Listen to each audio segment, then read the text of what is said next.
Donc voilà, à nouveau, je suis avec mon ami Patricia Lesser. Alors on va commencer par revenir un peu sur ce qui s'est passé hier soir. Alors qu'est-ce que vous avez dit au public que j'ai manqué à cette soirée d'inauguration de Parapsy? Oui, donc on a regardé au niveau des élections présidentielles en astrologie avec les systèmes des transits planétaires et de la révolution solaire. Et en fait, bon, à mon niveau et avec Samaël, on s'est complètement rejointe. C'est-à-dire qu'on a vu donc Marine Le Pen quand même bien bloquée au niveau des élections. Donc nous, est-ce qu'elle va avoir ses signatures? Pas certain. Et même si elle avait ses signatures, on la sent quand même bloquée au niveau des élections et pas du tout briller comme beaucoup le pensent. Ça vient de quoi, par exemple, sur l'astrologie? Alors, de mémoire, elle est quand même pas mal freinée par Saturne, au carré de son Mars en maison 10. Et puis Jupiter aussi va former des carrés à son Soleil notamment et à ses planètes en Lion en maison 10. Donc c'est pas de très bon augure pour des élections. Et ce qui concerne c'est vrai qu'on voit que Bayrou ressort quand même pas mal du tout. Oui.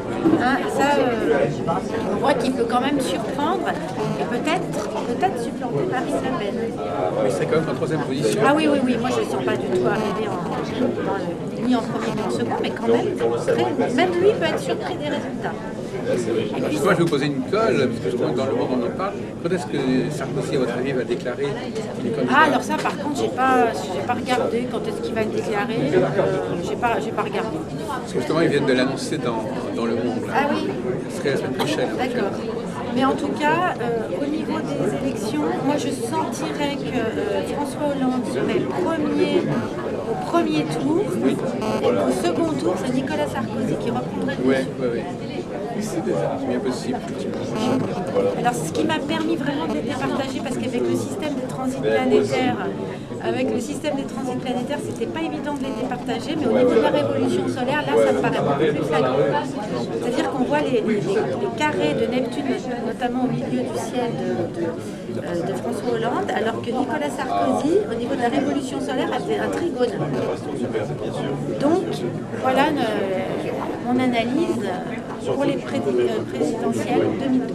Bon, rapidement, c'est ce que vous avez dit hier à tous voilà, les deux. Exactement. On s'est complètement entendu là-dessus. Elle avait les mêmes arguments aussi? Oui, tout à fait. Hein, elle a expliqué à sa façon, mais on se... Moi, je veux dire quelques mots à ce sujet. J'en profite, mais c'est un peu plus global. Le problème, c'est savoir si la période... moi, je pense qu'on est dans une période qui n'est pas tellement favorable aux sortants. Parce que c'est un argument, ça. Est-ce que les gens veulent du nouveau ou pas du nouveau? Et il y a des périodes où on préfère quelqu'un qu'on n'a pas encore vu et qui n'a pas encore fait ses preuves à quelqu'un qui a déjà tout un bagage. Donc, effectivement, a priori, ça irait plutôt contre Sarkozy. Oui. Parce que, comme disait Hollande, il est neuf. En plus, il n'a jamais été ministre. Et puis la gauche n'a pas été au pouvoir depuis un certain temps. Donc normalement, logiquement, ça tient. Mais il y a un bémol, c'est que, enfin ça c'est mon système, c'est que Saturne est passé est rétrograde depuis quelques jours, depuis hier. Et donc, comme il est très rétrograde, il renvoie en arrière. Et donc il va rester rétrograde jusqu'au mois de juin. Donc la question qui se pose, c'est de savoir qui va gagner les élections législatives.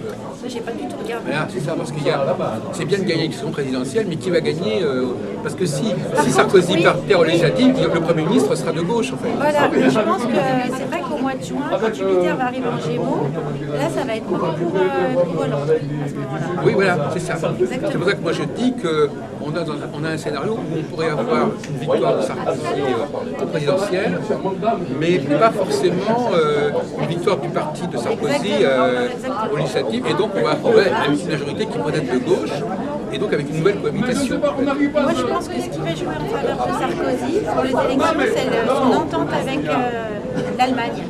C'est-à-dire que ça, par rapport à la crise, je pense que ça sera un point fort et que finalement les Français vont peut-être se dire mince, si on n'a pas ça, parce que ça peut être possible a priori, comme ils présentent les choses dossier avec Sarkozy, je pense que c'est un poids qui va le faire...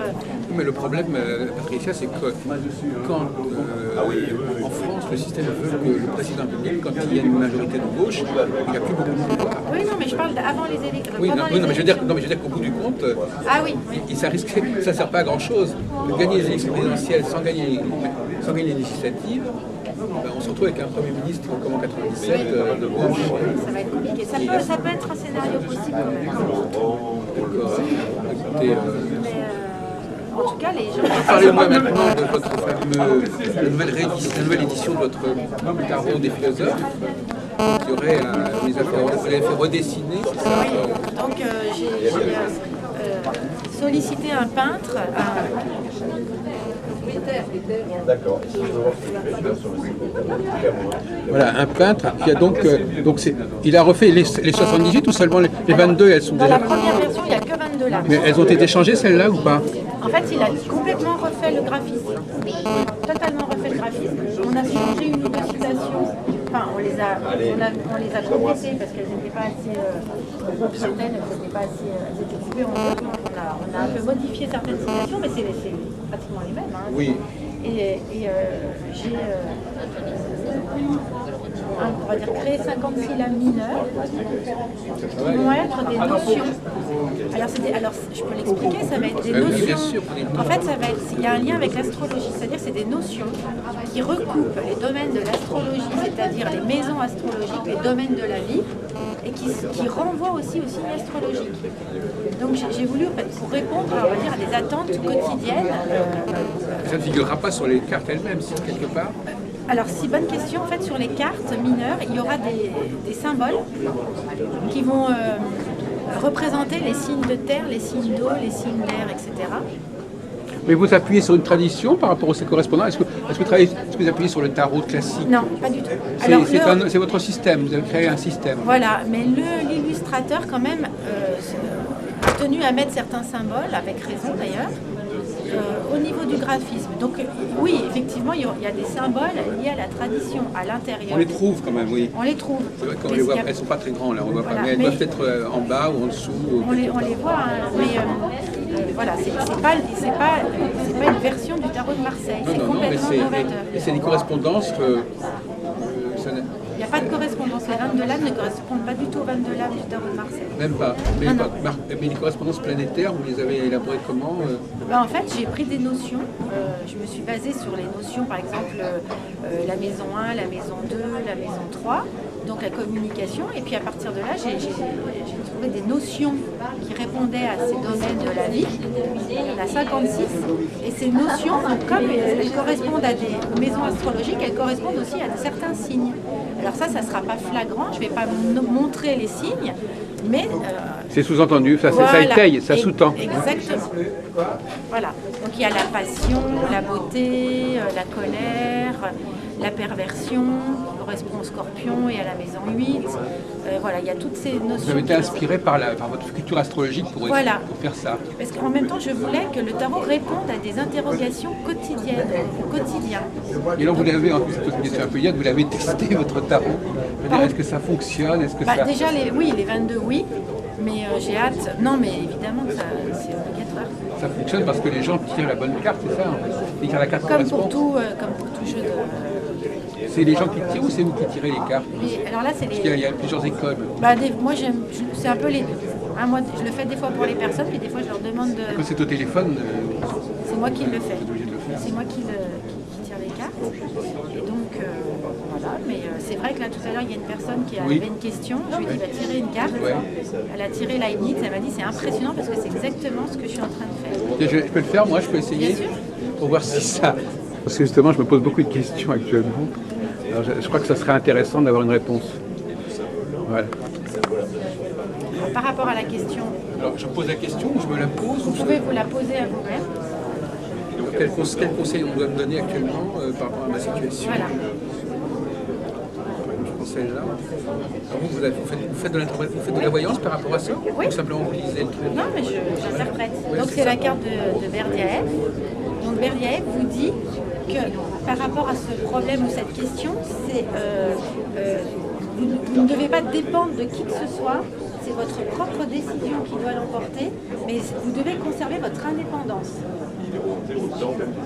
Il y a une notion de liberté, d'indépendance. Donc ça voudrait que mon indépendance pourrait être en jeu en fait.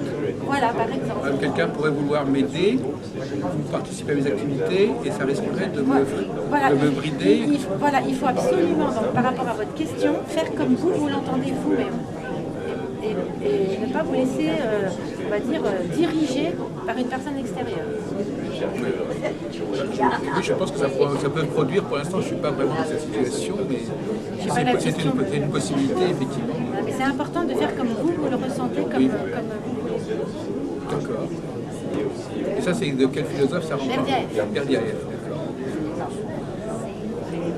Donc ça, c'est les 22, ça n'a pas changé ça. Non, c'est la même citation. Il n'y avait pas la photo. Il y avait déjà le personnage. Ça, c'est l'ancienne version. Ah, c'est l'ancienne version, bah oui, forcément. Oui, parce que je l'ai. Bah oui. Ça n'a plus rien à voir. On avait fait un enregistrement là-dessus aussi. Ça n'a plus rien à voir, l'illustration. Mais par ailleurs, vous avez vous-même, là, par exemple, là, par rapport au texte qui est écrit, vous apportez quelque chose de plus, c'est ça? C'est sûr. Vous ne commentez pas toujours de la même manière le document. Ça dépend par rapport à la question qu'il est posée. Ça dépend les cartes qui l'accompagnent aussi, les cartes qui l'accompagnent. Je peux en sortir une deuxième, oui. Comment ça se passe, comme ça? Par exemple celle-là. Parce que ça permettrait quand même de compléter. Alors voilà. Alors là, il y a autant de points de vue que de monades. Donc c'est-à-dire que vous pouvez donc solliciter ou avoir besoin de plusieurs avis différents, de plusieurs conseils, plusieurs conseillers. Donc là, donc ça complète pour moi les deux se rejoignent. C'est-à-dire qu'on peut vous donner des avis, plusieurs personnes peuvent se mêler de ce que vous faites, mais c'est à vous, en dernier ressort, de faire comme vous l'entendez. Ça ne vous empêche pas de demander des avis, c'est vous qui prendrez la décision finale. Qui ferez vos choix. Ça vous parle? Bah, de toute façon, c'est toujours des bons. Oui, enfin, ça me parle. Je ne peux pas dire que ça. Oui, ça paraît du bon sens, effectivement, bien sûr. Faut que je médite là-dessus. Voilà ce que ça veut dire pour moi. C'est vrai que comme je ne connais pas la question, c'est pas évident d'interpréter. Bah, vous préférez qu'on vous donne la question, en fait. Bah, comme vous voulez, hein. Bon, ben, on va essayer encore une fois. Par exemple, actuellement, je crois que j'ai des risques de litige assez graves avec certaines structures. Est-ce que ça va servir? Est-ce qu'il y aura des procès ou est-ce que ça sera plutôt des solutions amiables, des choses comme ça? D'accord, donc c'était la question. Oui, c'est cette question que vous avez posée. Oui, plus ou moins, mais en l'occurrence, ça ne répond pas totalement à la question. Bah là, déjà, ça c'est justement cette carte, l'AIDIT, c'est une carte de conseiller, comme je disais à la dame qui a tiré tout à l'heure, d'avocat, de conseiller, ça peut être des astrologues, des voyants, des conseillers. Donc là, vous allez avoir besoin de conseils. Oui. Donc j'ai l'impression que par rapport à ce problème, il ne faut pas non plus le prendre à la légère. Il faut vous faire conseiller. Mais c'est ce que je vous ai dit, mais en dernier ressort, vous allez avoir plusieurs conseils, peut-être plusieurs avis différents, mais ça sera à vous par rapport à tous ces conseils, de prendre la décision finale selon ce que vous ressentez. Mais j'ai cette notion quand même d'indépendance et de liberté qui est importante, qu'il faut conserver. Par rapport au problème en question et aussi par rapport aux divers conseils qu'on pourrait vous donner. Oui. Bon, très bien. On est entouré de voyants, là. Il y a des centaines de voyants qui sont ici. On a l'impression qu'ils sont moi, je ne suis pas. Vous savez que j'avais développé une méthode de travail avec des voyants. Tout le monde en a parlé. Il y a un ouvrage récemment, vous savez, une journaliste qui s'appelle journaliste qui écrit sur la voyance. Pareil, je crois. Il y a eu un gros article sur elle récemment. Elle a publié un bouquin. Et elle aurait dit que les historiens s'intéressent à la voyance parce que justement, on peut interroger des personnages. Vous n'avez jamais été vous n'avez jamais été tenté, par exemple, d'aller interroger Leibniz ou Si, on l'a fait déjà. C'est ce qu'on vous expliquait l'année dernière. Vous l'avez fait? Serge, en fait, Serge est allé, enfin je ne les ai pas interrogés eux, mais Serge est allé, on va dire, voir leur vie. C'est transposé dans leur vie en faisant un voyage dans le temps. Oui. Oui, mais je crois qu'on n'en avait pas parlé. Moi, je ne me souviens pas qu'on en ait parlé, parce que justement, je suis très penché là-dessus. Moi, je travaille. Écoutez, alors ça m'a échappé, en tout cas, c'est enregistré. Non, moi, c'était pas tout à fait ça, c'était véritablement faire convoquer la personne en question et puis avoir un dialogue avec elle. Bah ça, il le fait, mais on lui a demandé de faire pour la chaîne Énergie 12 pour Claude François. Oui. Ça va être diffusé bientôt. Il l'a fait il y a lundi, il y a quelques jours. Oui, mais on s'aperçoit que ça peut se faire. Oui, oui, bien sûr. Il y a des médiums que j'ai rencontrés qui ne l'avaient jamais fait. Et puis c'est un phénomène qui était en train de se développer. Et même les historiens ont dit maintenant qu'un historien pourrait compléter son travail. Oui, oui, mais ça, moi j'avais vu une interview il y a très longtemps là-dessus, justement. Il y avait Yagal Didier qui avait fait tout un bouquin entier sur interroger des personnages célèbres. Ah oui, oui. Je l'ai recollé. Moi je continue à faire ça, j'en ai pas mal. J'en ai fait avec Nostradamus, comme ça. Et maintenant j'aurais interrogé des personnages de l'Antiquité. Je m'intéresse beaucoup à l'origine de l'astrologie, par exemple. Alors, l'origine de l'astrologie. Le problème, c'est qu'on ne connaît pas forcément les noms des gens. Ils sont pas des... Il y a des rôles, il y a quelques personnages. Enfin, quand on vient des personnes qui se sont réincarnées. Comment peut-on contacter quelqu'un dont on ne connaît pas le nom? Parce que moi, ce qui m'intéresse, c'est de savoir quelle est l'astrologie qu'on pratiquait par exemple, il y a 4000 ans, il y a 5000 ans. Là, c'est pratiquement impossible.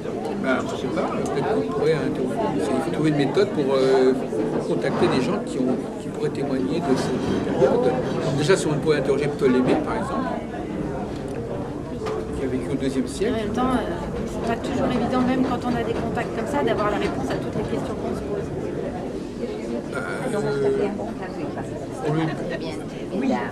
On a affaire avec l'entité qui a vécu à ce moment-là, même si quelque part, elle nous dit ce qu'elle sait.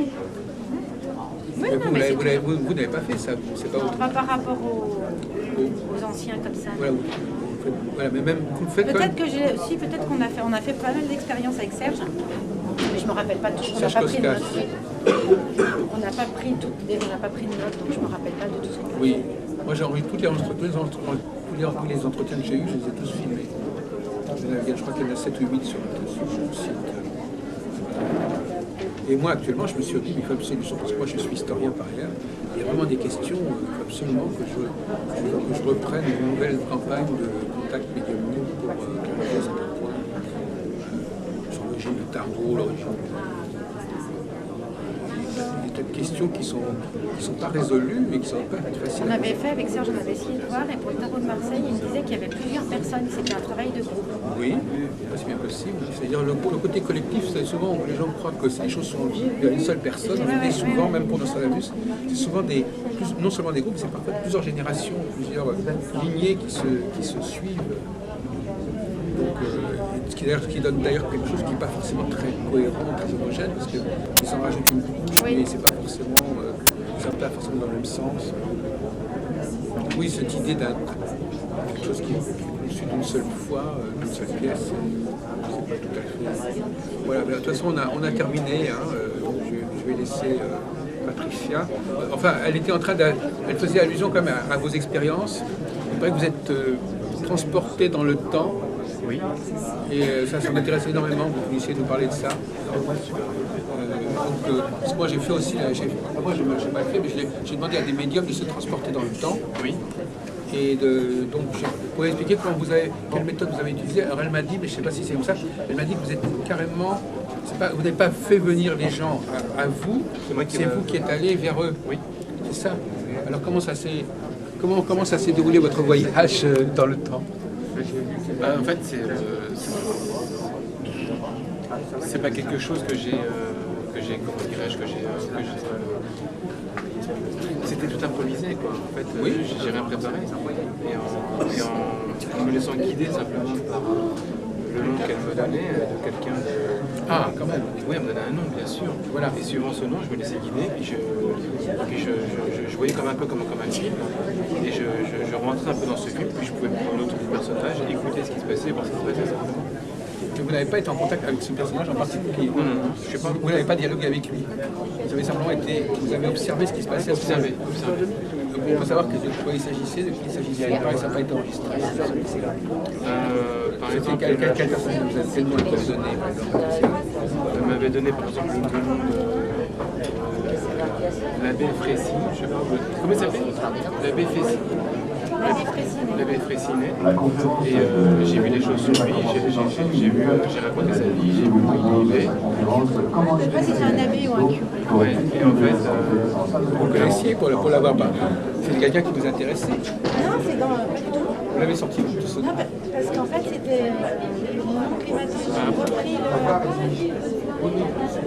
Alors, c'est dans votre famille, on le connaissait? Non, en fait, ils ont repris la maison où il a la cure. Ils ont repris la cure. Et en fait, voilà, ils ont retrouvé tout un tas de potions, de nuits. mais moi je ne savais pas parce que j'avais vu, j'avais pas de potions, des écrits, etc. Ça a été retrouvé dans son oncle. Et puis en fait, j'ai expliqué que les enfants venaient des 4 coins de France pour se faire soigner sur ce monsieur, sur ce curé. Et à un moment donné, elle me dit, mais du jour au lendemain, il a disparu, où est-il? Et directement, je lui dis, mais il est tombé dans un puits. Et en fait, je ne savais pas, mais il y a un puits juste à côté de la maison. Bah dans le lac. Voilà, je ne savais pas. Pour retrouver son squelette, probablement. Exactement. Et le pire, c'est que... Non, c'est bon. D'accord, en tout cas, vous avez montré. Et vous avez envie de refaire ce genre d'expérience Ça ne me dérange pas, on l'a fait faire aussi avec le Christ. C'est toi qui as voulu le faire. Ça, c'est autre de manche. Non, il est allé, il a vu des choses. Alors là, vous avez assisté à la. Vous étiez comme si vous étiez sur place, en fait. Sur place, je me promenais entre les personnages, j'entendais ce qu'ils disaient, je voyais, et selon les questions qu'elle me posait, moi je me laissais guider. Mais le problème, c'est que vous ne dépendez de ce que vous voyez, vous ne pouviez pas poser de questions. C'est-à-dire que j'ai pas testé à poser des questions. Moi, l'expérience que j'ai eue, C'était pas l'expérience. l'expérience que j'ai eue, c'est simplement que je me laissais guider là où j'allais, et c'est Patricia qui me disait. Alors, il y a eu des enseignements que vous avez tirés, des informations, des choses que vous avez observées qu'on n'aurait pas imaginées. Déjà, moi personnellement, c'est pas du tout ma religion, puis je vais sortir des choses que je ne connais pas. C'est pas ma religion. Oui, je sais bien, oui, bien sûr. Il a vu la scène. Ça s'est déroulé à Jérusalem, tout ça? Ouais. Il a vu la scène avec les marchands du temple. Oui. Jésus, il a vu cette scène. J'ai vu aussi quand il a mis des surnoms à. Ah oui, il me dit comme ça, mais est-ce que Jésus avait un disciple préféré? Alors, il dit oui. Il me dit, je le vois lui donner un surnom en fonction de son physique. Il y a Simon-Pierre. C'est lui. Il lui a donné le surnom Pierre en fonction de son physique. Et puis j'avais vu aussi. Qui était robuste. Et au moment où il était sur la croix, je le voyais parler, et il racontait des choses. Donc assez proche, des secrets, il disait des choses que personne. Et vous compreniez la langue qu'il parlait, ces gens-là? Bah oui, parce que Parce qu'il parlait araméen, je pense. Oui, araméen. Comme dans le film de. Mais ce qui était plutôt hallucinant, c'est que quand moi j'avais l'information,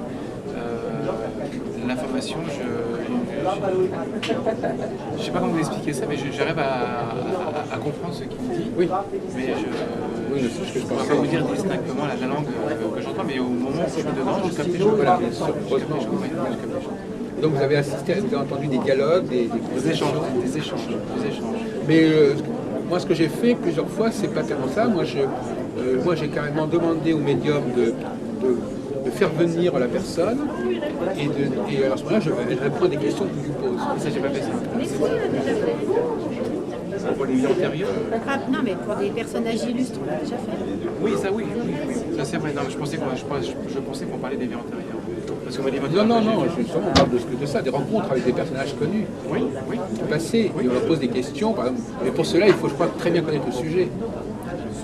Parce que si vous ne connaissez pas bien un sujet, vous ne pouvez pas poser une question très pertinente. C'est pour ça qu'il me faut effectivement être avec quelqu'un qui connaît le sujet que je ne connais pas et moi je réponds. Et bien voilà, c'est ça, exactement. C'est un système il faut être trois. Exactement. Le médium, le personnage en question, et puis le spécialiste qui a des questions à poser. C'est ça, une vraie question. C'est comme ça que ça s'est passé.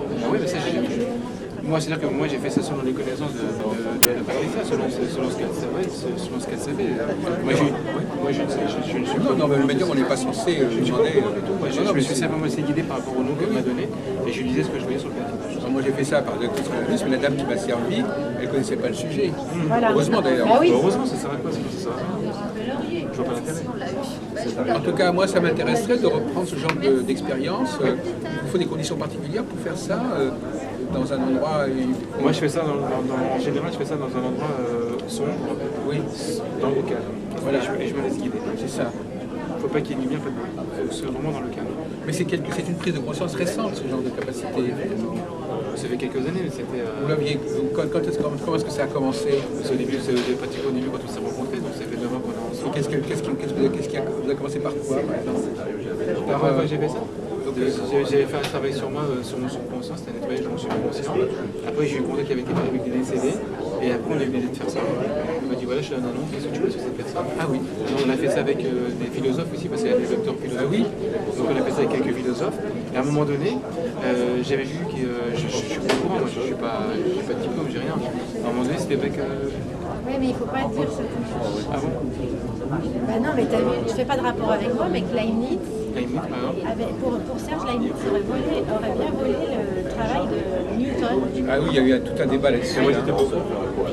J'ai vu ça. J'ai vu cette Enfin, en tout cas, il a vu voler une découverte, il a dit à un étudiant, un élève, à quelqu'un d'avancé. Voilà, Ouais. je savais. Alors, est-ce que c'est... C'est ce que j'ai C'est le genre de choses qui, à mon avis, c'est très intéressant. Peut-être un jour, il y aura des gens qui font des thèses de doctorat avec ça, en se servant de ce genre d'informations. Moi, j'ai fait pour Nostradamus, j'ai fait ça. Et il faut que la personne, effectivement, soit au courant de certaines questions comme ça. C'est pour ça, parce que je peux vous raconter des choses, c'est pas au courant, ça sert à rien. Absolument, absolument. C'est pas la peine, hein, c'est pas la peine. Il faut que la personne ait creusé le sujet, qu'elle ait préparé le sujet très sérieusement, que à ce moment-là, d'abord en plus la personne qui dialogue, elle sait qu'on est sérieux, elle sait qu'on connaît la question. Et alors Leibniz, il avait reconnu lui-même. Non, certainement pas, parce que Newton, il a eu un procès. Non mais je veux dire, non mais pendant dans la conversation. Ah, non mais il est pas rentré. Comment tu étais en... Ah ben oui, non, tu étais en contact avec Leibniz, c'est ça? Donc il l'a reconnu. Non, il est allé voir dans la vie de Leibniz, Ah et oui, Leibniz ne parlait oh là. pas. Voilà. Ouais, alors là, aller voir dans la vie de Leibniz, ça veut dire que vous êtes promené dans les différents moments de sa vie. Et j'arrive au moment où en même temps, il y a des moments importants, puisque j'ai eu des informations pratiquement clés. Une sorte de film, quelque sorte. Voilà. Un film des trucs importants, et donc forcément, si un truc est important, il est dans le film. Exactement, mais toute l'information justement de ce qui a été volé. C'est ça que l'information et c'est bien comme ça. On pourrait vraiment faire une sorte de recherche comme ça, avec des médiums, des historiens. Il faut avoir du temps, quoi. Oui, c'est vrai que c'est pas. Bon, pour être rémunéré, évidemment, c'est pas évident. Parce que mais même un historien qui est un chercheur, il pourrait payer. Alors, il faudrait faire un... Ouais. Alors, il faudrait... une idée. Il faudrait, ça pourrait être pris en charge par le CNRS un jour. Non, mais... D'accord. Oui, non, on en parlera plus tard, oui, évidemment. Mais c'est... Bien que ce soit bien de lancer l'idée aussi, il faut qu'il y ait des gens qui sachent que c'est possible et qu'on peut aller voir. On ne va pas que voir. Moi je dis toujours, l'astrologie et la voyance, j'ai écrit un article récemment là-dessus, c'est pas uniquement pour des questions privées, c'est aussi des questions publiques, c'est-à-dire c'est d'intérêt général. L'histoire, la politique, c'est pas que des questions. Voilà, il faut revaloriser l'astrologie de ce point de vue-là, montrant que c'est. On sert un peu l'intérêt général en traditionnel, à condition de. Alors évidemment, comme je disais, il faudrait que ce soit payé, pris en charge par l'État. Peut-être une idée sympa.